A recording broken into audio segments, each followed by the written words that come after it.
Hello everyone and welcome to another edition of Paper Moon. I'm your host, Anna Oppenheimer Smith.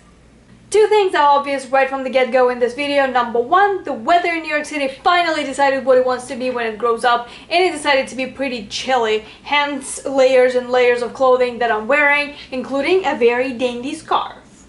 And number two, I just came back from California where, among other things, I visited Disneyland, hence I am suffering from a pretty serious Disney withdrawal and wearing Disney hoodie. As some of you probably know, I live in New York City, which is the best city in the world. But my fellow New Yorkers will also attest to the fact that we like to complain about New York City a lot. That's why I decided to make a 4-part series to discuss 4 most annoying things about living in New York. This is Hell Through the Eyes of a New Yorker. Part 1. Living Conditions. New York City is a wonderful place where if you're over 30, you don't have roommates, and you have more than 500 square feet to come back to every night, you made it. To add to that, if you have a washer and dryer in the unit and your building has an elevator, oh my god, everyone will be asking you where do you work and if your company is hiring. My whole apartment is smaller than my friend's living room in Dallas, and yes, I pay twice as much for my studio as she pays for her 2-bedroom in Dallas. Like so many people in my demographics, I absolutely love HDTV, but HDTV can be so annoying. What do you mean you don't want to buy a beautiful, huge, wonderful house on the beach just because it has 2 garages and you wanted 3? You spoiled brat?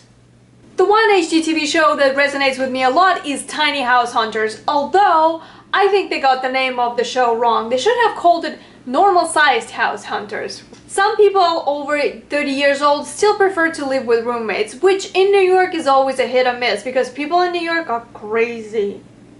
But even if you don't want roommates, chances are you will end up with roommates. Yes, I'm talking about these guys. Oh, you don't want any roommates?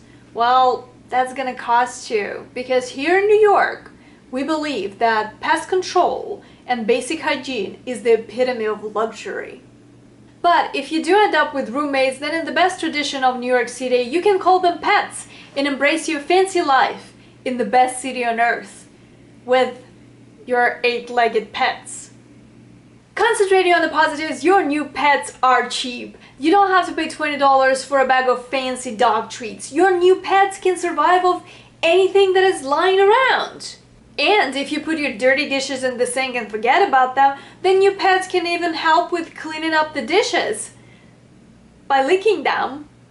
Concentrating on the positives, these living conditions do teach you quite a bit of lessons. Like lesson number 1, everything in my apartment goes up. I learned that stacking is one of the crucial skills that you can have as an adult. I stack everything. Dishes, pots and pans, even furniture. It has to go up. It cannot go to the sides because there are no sides. Bonus points if you are like me and you are a kid who grew up in late 80s and 90s, because all of us grew up playing Tetris. Now imagine playing Tetris every day with like everyday objects. You have to make sure that everything in your apartment fits in and nothing sticks out. It's amazing. It's like a computer game every day. Lesson number 2, you cannot buy random junk because there's nowhere to put it. Even buying an extra mug at Disneyland is a struggle on its own. Those things that you do end up buying just have to serve multiple purposes. You cannot buy this thing just to peel an avocado. If you buy it, it has to make scrambled eggs, make pizza, and probably even make your bed. See? We're having a lot of fun in our little shoeboxes here. Next amazing thing about New York is the fact that one simply cannot go to bed in NYC and sleep, especially on a Friday and Saturday night. There is always some kind of construction going on because, as we all know, there is no better time to start jackhammering than at midnight. Especially on a Friday night after a long week of work, you just have to start that construction because the road hasn't been mended in the last 4 weeks. It's high time to put some new tarmac in there. Dumpster trucks are like vampires in New York City. They come out when it's nice and dark. And in case you're wondering, no, they absolutely cannot kill the engine as they're loading trash right outside of your window. And as all New Yorkers know, the best way to load trash into the dumpster truck is by throwing one bag at a time, glass and all, so it makes as much noise as is humanly possible. Otherwise, how would people even know that you're working? Speaking of trash, if you have a very weird and poorly timed idea to get home after a party at 2 a.m. or get to an airport nice and early, then you will have to make your way through a whole maze of trash bags stacked taller than probably you. But don't worry, there's an added benefit to that. As you're making your way home, you're actually also practicing your parkour skills and picking up more pets. Because until now, you just had American roaches. What about German roaches? What about Caribbean roaches? What about, like, there are so many other kinds of roaches. You have to collect them all. Once you make it home and crawl into your nice, fluffy, warm bed for that well-deserved good night's sleep, you will probably be hit with screaming neighbors, loud music, and just plain drunks yelling outside. And don't even get me started on St. Patrick's Day, Halloween, or Cinco de Mayo. Just accept and embrace it. You are not going to sleep on either of these 3 nights.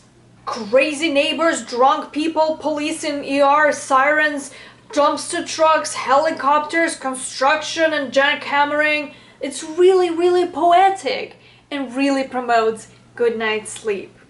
Maybe this is the real reason why New York City is called the city that never sleeps. Because you just can't. And the final annoying thing for today is the fact that sometimes you cannot even get in and out of your building because they're always filming something and the street is on a complete lockdown. Though it does lead into bumping into George Clooney from time to time, which is an added bonus. If you are a New Yorker and you think that I forgot something in this video, please do let me know in the comments down below. Also, there will be 3 more parts in this series, so tune in for that. And finally, I would like to put it out there that despite all of my complaints, there is no other place I would rather be than in New York. Thank you for liking, commenting, and subscribing, and I will see you on the next video.